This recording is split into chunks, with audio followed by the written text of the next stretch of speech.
And this is the Mentally Compromised Podcast.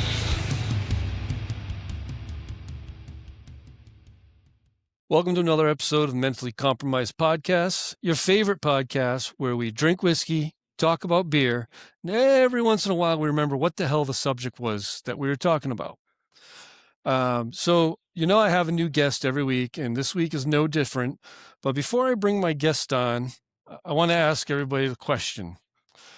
Did you know that there is such a thing as air guitar championship competitions every year hosted in Finland?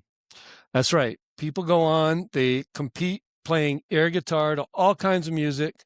They have a load of fun doing it. It's not something I knew about until a few months ago. They have a motto, make air, not war. Apparently this was started as a peaceful activity. So that brings me to my next guest. My next guest is Michael Lovely. Mike, thanks for joining us. Thanks for having me. Happy to be here.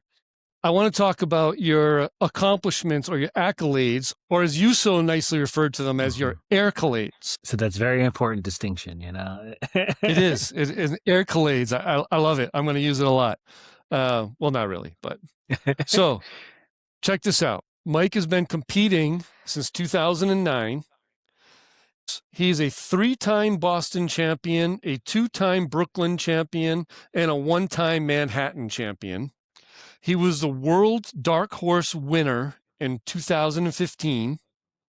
He was the 3rd best air guitarist in the world, 2015. Think about that. From all over the world, number 3 in the world. That's amazing. He has been New England's Master of Ceremonies in Boston and Albany.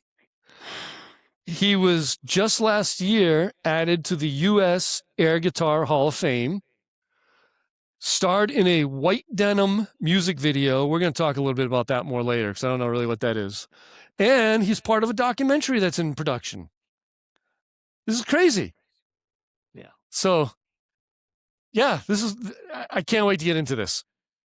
So, before we start, Mike, as you know, every episode I start with a toast.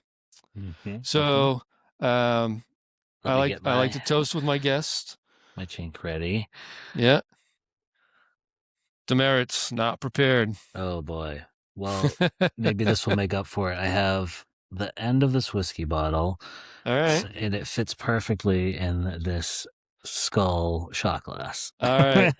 Yeah, the demerits are gone. You get a point for that. So, cheers, Mike. Thanks for joining us, and here's to a good conversation. Thanks for having me. So, I'm chewing ice. Nice. That's rude. So, I discovered this a year or so ago. It's called On the Rocks. It's a pre-mixed old-fashioned. Now, people who watch the show know I love it. I love a good old-fashioned. Yeah, me too. But I'm also lazy. I'm very lazy. I probably would never make one just for myself, home by myself. So, next best thing is made with Knob Creek. It's $12 for the bottle. I get like 3 or 4 drinks out of it. It's worth it for a good night. Yeah. So what did you just finish off? Oh boy. So me and my friends have this thing. We always, when we see each other after a while, we say, what are you selling? Which usually just means like there's something that you're excited about in this moment or whatever. And I've been selling this whiskey lately, Redwood Empire. Okay. This is their bourbon whiskey. They also have a like a Scotch, and then they have a rye bourbon as well. Nice. They have a whole bunch of other specialty ones, but those are like the 3 that they sell. 30-something bucks for the bottle, but it tastes like it's like $100 bottle. Like it's just like really good for the price. Made in California. Yeah, All right. Really good stuff. I'm gonna have to try that out. Redwood whiskey. Yeah. Very cool. And it comes with its own skull shot glass. Mm-hmm. So, Mike, you've been doing this for almost 20 years. Yeah. How does somebody like decide I'm going to be an air guitarist? Free beer. So like all Everything good starts with booze. Yeah, I love yeah. All good stories, all good journeys in life start with free beer.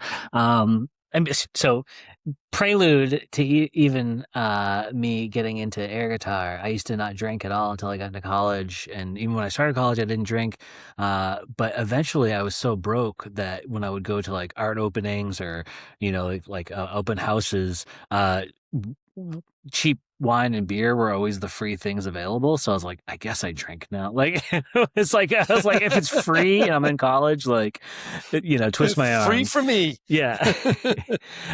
So we so I got into this 2009. Now me and my friends air guitar our whole lives. Like we used to hang out in each other's houses and play music and just pretend like play songs and pretend to air guitar, air drum, like lip sync along and just rock out in the car drumming on the steering wheel. So air guitar has always been there. But 2009, me and my friends saw a documentary called Air Guitar Nation, which is the first time it was a documentary following people from the first time the U.S. ran it. So Finland's been doing it for over 30 years.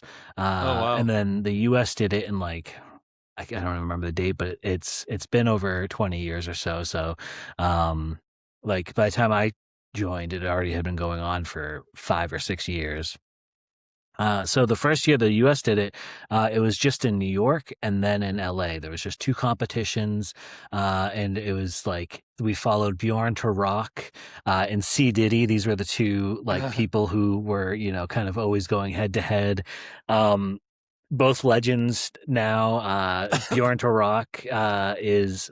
He's semi-retired, but he was like the master of ceremonies for the world stage for a long time, just out of his notoriety. But saw the documentary, loved it. I was like, oh, this sounds like a blast. Like, I want to go see it. And I found out that there was a tour going on, like the national. At the time, they actually had a bus, and they would go from city to city. This was like right as it started to really peak, and so they had like 10 cities they would go to, taking a bus. So it was at the Paradise in Boston, and I was like, "Oh, cool! Tickets are like $15. Like that sounds great." And then I found out that the tickets to go see it were the same as to actually enter to compete. But if you entered to compete, you were guaranteed 2 free drinks in the green room. So I'm like, more free drinks. So what, why not compete? Why not go for 3 drinks? So I went, and I, had something prepared, a costume, it was, had some idea after seeing the documentary. And as I walked into the Paradise a little early, because you get there early as a competitor, there was this guy, who was sitting on the stage in his costume, tuning to no one, like no one else was there. He was the first person there, and he was tuning his air guitar. And I was like, I'm in the right place. This is great. So I've been hooked ever since. And so he was sitting there and actually tuning his guitar. Yeah, he was like who for who knows how long before I got there, oh, that's too funny. Yeah, so the commitment to the bit, and then just like all niche things that people do, if the community's right, you stick with it. Like the air guitar community, like we're all super goofballs. We don't take anything serious except for air guitar. And it's just a place where you get up on you highlight anybody who is willing to get up on stage.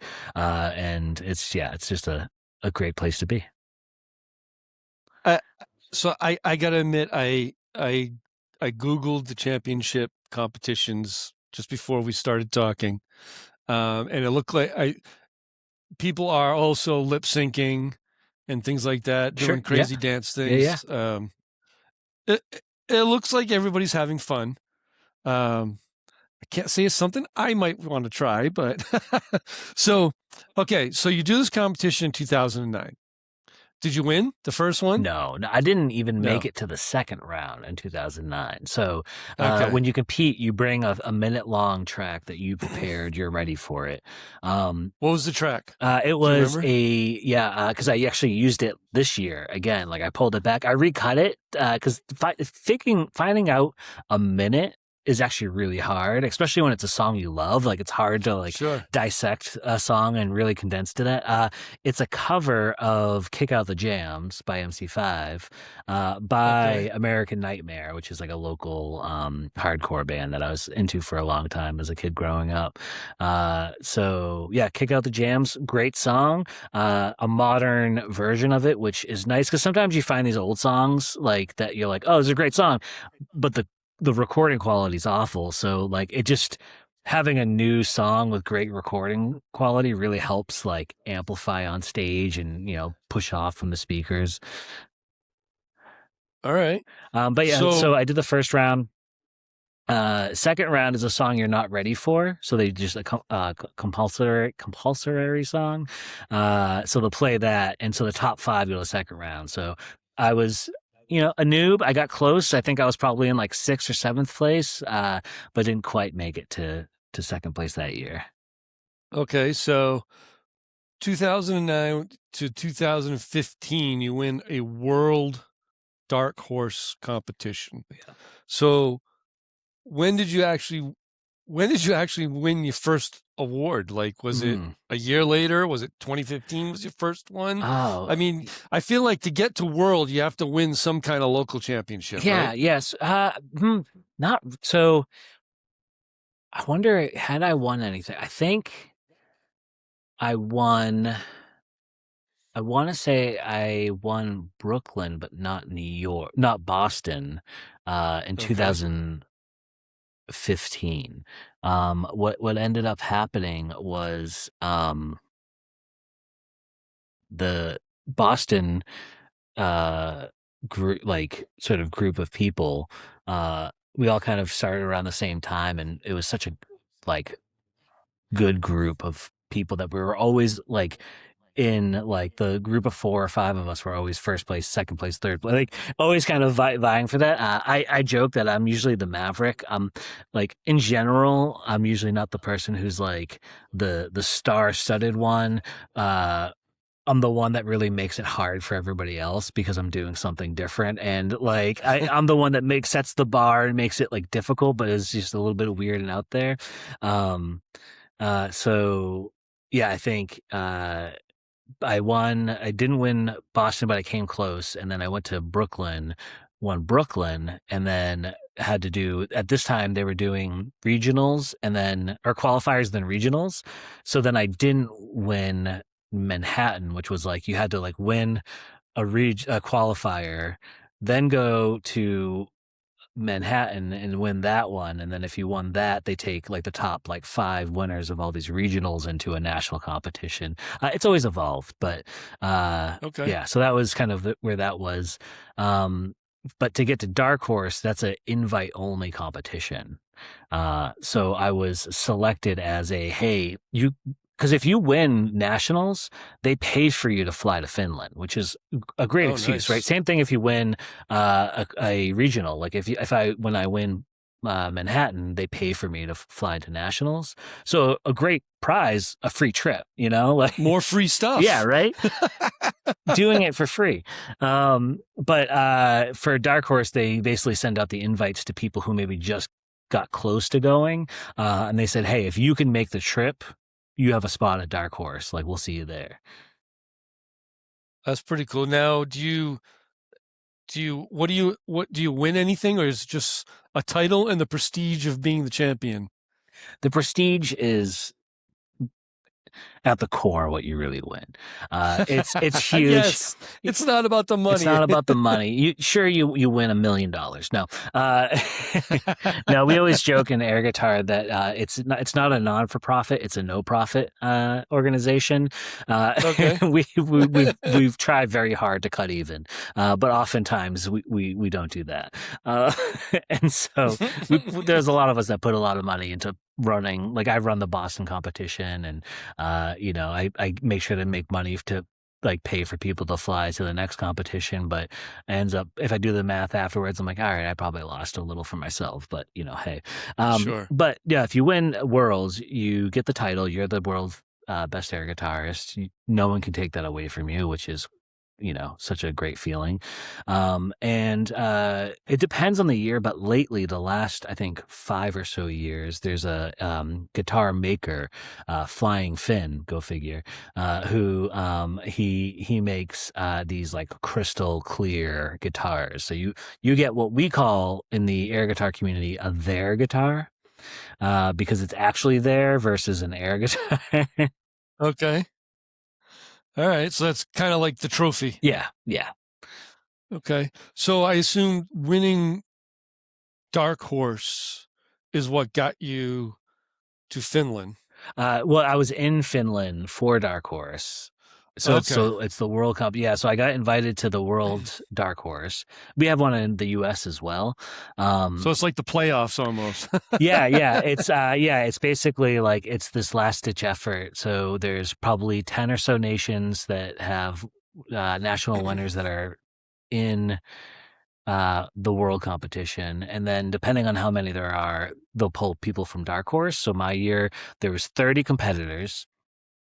Out of those 30, I got first place, and so they took the top 5 people to Worlds, and they basically, for Worlds, you draw numbers to see what place you go, but Dark Horse has to go first. So you go 5th place, 4th place, 3rd place, 2nd place, 1st place. So I got to go at least 5th, which you often you don't want to be the first person to go. It's you want to see what everybody else is doing. Yeah, right? You want the crowd to get like into it. Yeah, it's like doing comedy. Like being first up is always like really the toughest. If you can pull it off, then you're probably one of the greats. But it's always a nerve-wracking thing. Yeah, so I did. I got from Dark Horse, got first place, which also felt like. Sometimes, maybe it's because I didn't win Worlds that I say this, but it almost feels like a harder challenge than winning Worlds. I equate it to, I'm not a big sports person, but I always like the idea of the Providence Bruins going up against the Boston Bruins, because it's the AAA team versus the Major League, and it's such a cutthroat, brutal game because everybody has something to prove. And so the Dark Horse feels like that too. It's like everybody's like just fighting tooth and nail to get into Worlds. And so it ends up, and you're playing mostly for other air guitarists. Like the whole room is mostly just a bunch of Finnish people and other air guitarists. And so it's a pretty good accomplishment to win that one. All right. I can't imagine there's too many mosh pits in the audience for an air guitar. Yeah. It's rare, but it happens, I would say. I did it not. So are they pretending to bump into each other? Yeah, right. Sorry. Air mosh. I don't mean to make light of it. No, you're good. It's funny. There's when I did I ran a Boston competition at Bone Up Brewery, which is in Boston. It's closed now, unfortunately. It was a really good brewery. They do like metal and beer, so it's like a great fit for air guitar. Nice. And when I do my Boston show, I have an opener that's about 6 Boston or New England bands that are like, so I cut together like different, like the Pixies and the Cars and Boston and all these things. And so there's this one cut that I really love, and it goes from Mighty Mighty Bosstones, Knock on Wood, into a Converge song, which is like, I don't know if you know Converge, but they're like probably like the most influential, biggest metal band, hardcore band from Boston. And so when he goes, I never would, he just goes, and then it cuts into a scream from a Converge song. And there was a guy who was taking pictures, all of a sudden started like moshing like super hard too, because he was so excited. So it happens. All right. That sounds like a good time. So let's talk about, I'm sure, I kind of already know the answer to this, but You don't go on stage as Michael Lovely, obviously. Right. What's the stage persona? What's your act? Yeah. What sets you apart from Bjorn String Guy, Yeah. whatever you said his name Bjorn was? to rock. So, as Master of Ceremonies, my Aircolades, as you know, there's a lot of air puns in there. So we do a lot of those. A lot of like superimposing rock or slash into different things.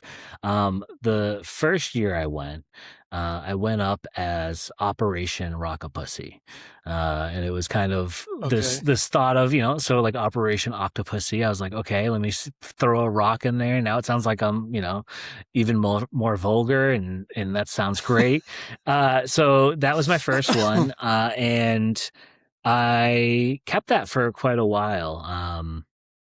Kind of envisioning this like rock star secret agent was like a sort of thought. Really went hard on, trying to be like very just open and sexy and glittery and trying to move on stage. Glittery. I think a lot of thing about air guitar. This might be really too deep, but there's this guy Doombop, which is a really good competitor in Brooklyn, and he talks about when you are really best at air guitar, you take the things that you love about yourself, that you really think you're good at and hold true, and then you take the things that you are nervous about yourself, that you look down on yourself about, or you hide away. And when you bring those together to like make them find peace, that's when you're doing your best at air guitar. And so that's funny way of saying I just do a lot of gyration and humping the air. That's when I'm at my best. So you're an air Elvis. Yeah, very Elvis-y. Yeah, really like hard rock Elvis. So I went from Operation Rockapussy for a few years. My signature in my second year was a lot of people will do spitting blood, spitting like fake blood, spitting beer, spitting water, throwing baby powder, like a lot of things to create like a visual effect. So I ended up doing a thing where I found these heart-shaped confetti pieces, and I make it look like I'm taking a swig of beer, but then when I spit, it's all of the red confetti, and it looks crazy because it like reflects off the light, and it just is like not seen. So that's been my signature for years now. And it's kind of fun trying to fit that into places. But that name eventually, Op Rock, Operation Rockapussy turned into Op Rock for two reasons. One, in Twitter, because when people used Twitter, it was the shorter way to say it. Like when you only had so many characters. Sure. Oh, look at that. I just did that. It's Discord, right? Yeah. So if you go like this, you can do a heart. Oh, okay. I didn't know that was a thing. So if you do, so Twitter shorten it. So it just turned into Op Rock just by someone, I forget who, I think, Face Melter, I think, was the first person to call me Op Rock, just casually trying to shorten it. But then I ended up using it because it was shorter and a little bit more media friendly. So my joke was like, hey, if you're going to come see me at the show, I'm Op Rock. But if you want to know what that means, you got to actually see me live. Yeah. All right. That makes sense. You don't want that rockapussy and media type of stuff. I can see that. Although my mom does love to tell people, when she talks about like, oh, my son does air guitar. Do you want to know his stage name? Oh, that's too funny. Oh, man. So you're in the U.S. Hall of Fame 2025. I looked this up today too. Yeah. So, think I was lying. What's that? Did you think I was lying? Listen, it's intellectual. I don't know what the hell I'm trying to say. Yeah, I want to make sure you weren't lying. Yeah. So, is there like a committee that decides who goes in this Hall of Fame? Do you have to have like a certain amount of wins to get into this? Or? Yeah. So it is. I think there's three criteria. There is the every national winner gets in. So if you win a national victory, you automatically are put into the World the U.S. Air Guitar Hall of Fame, they often will add in a committee vote. So anybody who is in the Hall of Fame gets to add a vote in to say who they would like to nominate for it.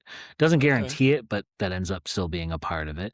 And then there is a sort of basically a set of wins and score of a national stage. So if you have a set amount of wins and you've scored above a certain level on the national stage, that's what will put you in. And that's what ended up being for me. I this year was tied for first in the first round with Six String Sal, who is our current national winner. And so we went up for second round and he just squeaked by me, but it was very close. And so like my score for the second round for the total is probably higher than a lot of national scores over the years. All right. That's pretty interesting. So what's this? So the White Denim music video. Yep, White Denim. Is this the paint thing you showed me recently? No, that was for this year. The world stage this year. We'll go back to White Denim in a second, and then we'll come back to this. But just to plug it in, the world competition this year is 3 times bigger than it ever was. Because Oulu, which is where the world competition is every year, is hosting Europe's cultural capital this year. So they're holding this like huge event with a whole bunch of different stuff, with air guitar being the like focus. So it's like 3 days long, this like crazy thing. Like we usually do get like 1,000 to 2,000 people anyways, but this is going to be like bananas. But White Denim, after I came back from Worlds, and was, flying high about that, all excited, I got approached, and I think in an email, I don't know if it was Facebook or email, but someone reached out to me on behalf of the band White Denim. And so they were looking for an air guitarist to be the front of their new music video, Hold On You. And so they liked my look, and I went down to New York. They paid me money for it. So technically, I guess like what pushed me over the edge to be an actual professional air guitarist, since I'm getting paid for it. Right. Yeah, we did a music video. It was me in all white denim and like a lot of green screen stuff, and they just like did a whole bunch of crazy effects. It was pretty fun. It was a good time. The one thing though that was, I think, disappointing for them was that at my world competition, I had not quite as big of a beard as I have now, but I had a beard, and was a little bit more rugged. But when I came home, I shaved it all off and got a clean haircut. So they were like, "Oh, you look a little different." I was like, "Well, yeah, we don't want you now. You look normal." Yeah. All right, I didn't realize White Denim was a band. That's pretty cool. Yeah. But yeah, so now they're the world competition. Dark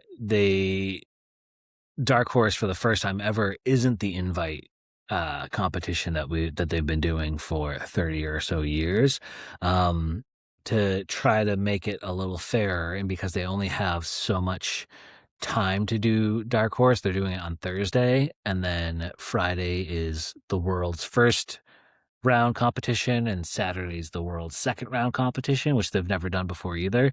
It's also on a stage floating in the river. Which is like, I don't even know what to do. They've already told us that we can't jump off it into the water, but everybody's going to do that. Definitely.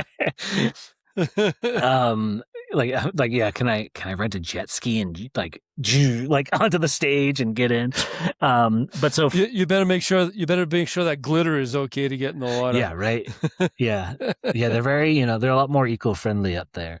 They might get mad about all the plastic. So for Dark Horse this year, they're doing something where they're going to have people submit a online video. They're going to take the best 30 that they get, the best 30 submissions, have a competition going through and scoring all those.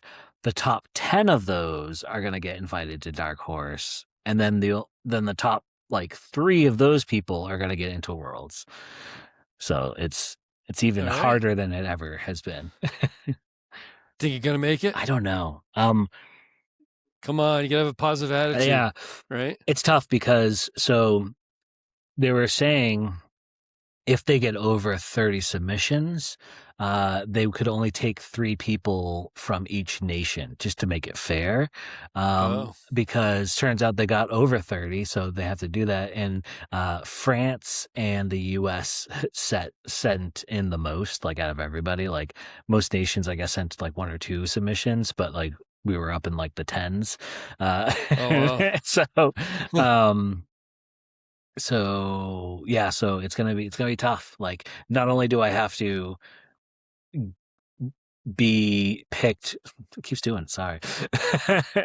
Not only do I have to get picked from the group of the U.S. people to whittle it down to 3, but then I also have to go up against 29 other folks around the world. So it's gonna be a tough one. I think you'll do it. Thanks. I think you should splurge and buy that expensive air guitar before you go. Yeah. Really seal the deal, you know? Well, what's nice is that the documentary crew that followed me all year last year, they are trying to get the cut done to maybe showcase it in Finland.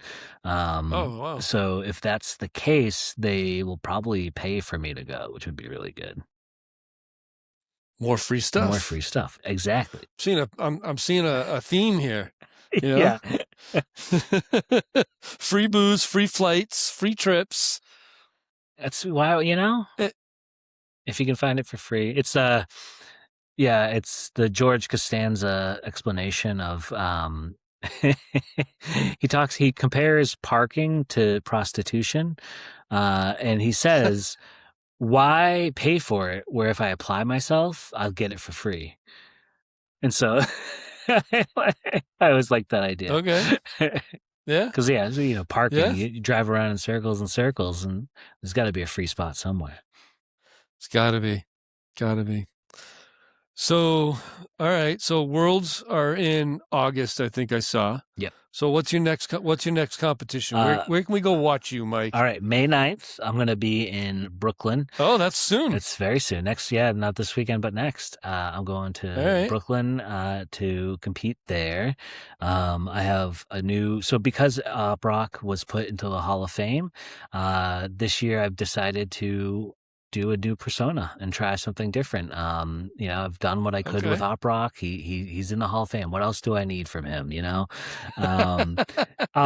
To be fair though, I'm still I'm hosting Boston. So if anyone's watching this and wants to see it in New England, I'm hosting the Boston competition June 12th, and that's going to be at Deep Cuts in Medford. My big joke, because whenever I host a Boston competition, it's often like in a town around Boston. So my joke is always when I start, I go, hey, welcome to the Boston Air Guitar Competition. And like true Bostonians, here we are in Medford. No one really lives there. But yeah, so Boston, it's I'll be funny. hosting. All right. It's funny you say that because I can even like think back to like when I was in the military, people are like, oh, where are you from? Like, oh, I'm from like, Northbridge, Massachusetts. Like, never heard of that. Is that near Boston? I'm like, yeah, it's Boston. Sure. I'm from Boston. So, that's what everybody knows. Yeah. All right. So May 9th, June 12th, and then Worlds after that, man. Worlds, yeah. There's still going to be, so there's those 2, and then I don't know if I'm going to the Manhattan one. I won Manhattan last year. Part of me is like, I need to go to defend my title, be the Manhattan title. But I ended up spending not most, but a lot of my money that I made for travel, like to get to nationals, like a big chunk of it just went to parking because it's like $70-$80 just to park in Manhattan. And I was like, I have to be smarter about it and try to park at someone's friend's house in, Queens or something and drive in or take the train in. There you go. So how does your wife feel about all these competitions? Oh, she loves it. She, Yeah. when we first started dating, it's definitely first date material. You sit down and you go, "Hey, I like that. Cool. I'm gonna talk about air guitar a lot. So if that's a deal breaker, time to get out of this now." Like, I guess it wasn't a deal yeah, breaker. right. So yeah, no, she loves going to competitions. I've always tried to get her to do it, and she's got some ideas, but I haven't made there. I think the hard part now is that I have a almost 2-year-old daughter. Like she's going to be 2 very soon. So 2 years ago was the first year since 2009 that I didn't compete. And it was pretty tough. And the joke about the documentary was they followed me when I came back after that. So it was like this whole thing of like coming back out of retirement after just not doing it for 1 year. But yeah, so first year I didn't do it because I had my daughter. She was very young, so I just didn't have the energy or the time to put something into that. And she's already ruining my life. No, it was worth Most not kids going. do. But no, so it's great. Don't worry, your wife won't see that part. Yeah. And then the next year after that, like with the documentary and all that, like my daughter was still pretty young, so I feel like my partner wasn't really able to go to a lot of them. So I think this year will be nice where we're able to actually have some babysitter go and she'll be able to come. Although my daughter did come to the Albany show, which was really fun. The Albany show this year was a tattoo convention that reached out to air guitar because they were like, "Hey, we're doing a tattoo convention. We'd really like to have an air guitar performance competition, like whatever you could do." And so I ended up getting about 5 people from Manhattan and Brooklyn to come up and compete, and then a couple of people from Albany as new people competing, and the tattoo convention paid for my hotel, so More free stuff. So I got my partner and daughter to come up, and they were, because it was actually in the middle of the day. It was 5:00 or something. So not a typical air guitar time. My daughter was able to watch, and it was pretty. Right. It was great. She thought it was fun. She just wanted to be up on stage the whole time because every time I was doing something, she'd be like, "Oh, Papa's up there. Let me go up." Dad, yeah. I hope you had a good set of air plugs for her. See what I did there? Yeah, I do. Yeah, you see what I did there? Love it. Yeah, bad dad joke. No, that's the perfect. Bad dad. That's air guitar. Oh, all right. Well, this has been great, Mike. Yeah. This was fun. This was great. Taught me a lot of things. I had no idea this was a thing until I met you. And I'm like, yeah, I got to get you on the show. Definitely got to get you. We've on the only show. done just the tip of the iceberg. I still have so much to talk about with air guitar. Part 2. You heard it, folks. Part 2 is coming up. This is I'm trying to think, a double neck guitar. We're gonna. Oh, the old Cheap Trick style, huh? All right. Well, you know what? I'm going to do a little quick refill before our closing toast. Nice. I switched. I finished that, so now I'm drinking Bright Ideas Brewing under Cass. Oh, IPA? Yep. They do a lot of really good stuff. The Bright Ideas is from North Adams, I think. Okay. And a lot of good stuff coming out of there. I actually had a brewery owner on my last episode. Oh, nice. From Craft Roots Brewery in Milford, Mass. So I'm trying to reach out to a lot of local areas. We probably got 6 or 7 breweries around us, not too far, within driving distance. Ton of dispensaries. So I haven't any luck with dispensaries yet. They don't want to come on the show for some reason. Yeah. But I'm reaching out to a couple more breweries. I'm gonna try and just give them some free advertising, and you never know, maybe I'll get some free advertising that way. Free again. Free. Do it for the free. I'm glad I'm rubbing off on you. Do it for the free, man. That's the takeaway from tonight's. Do it for the free. Well, hey, Mike. I end every show same way I start. We do a toast. So thanks for great conversation. I wish you luck on your upcoming competitions, and I feel like we're going to see you at the Worlds in August. I think so. I think you got this, man. All right. So cheers.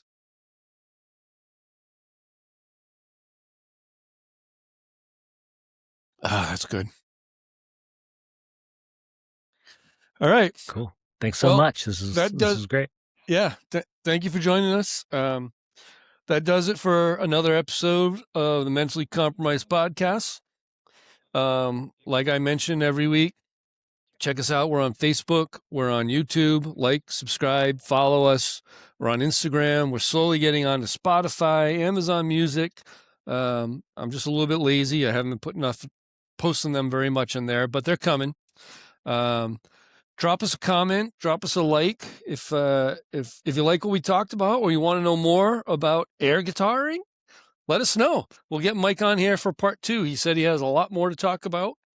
You got a drink recommendation, something you want us to try or want me to try? You never know. Maybe I'll bring it up on the show and we'll check it out.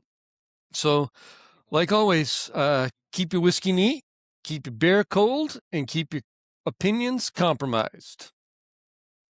All right, that's it. Thanks again, Mike. Thank you. I appreciate you joining us.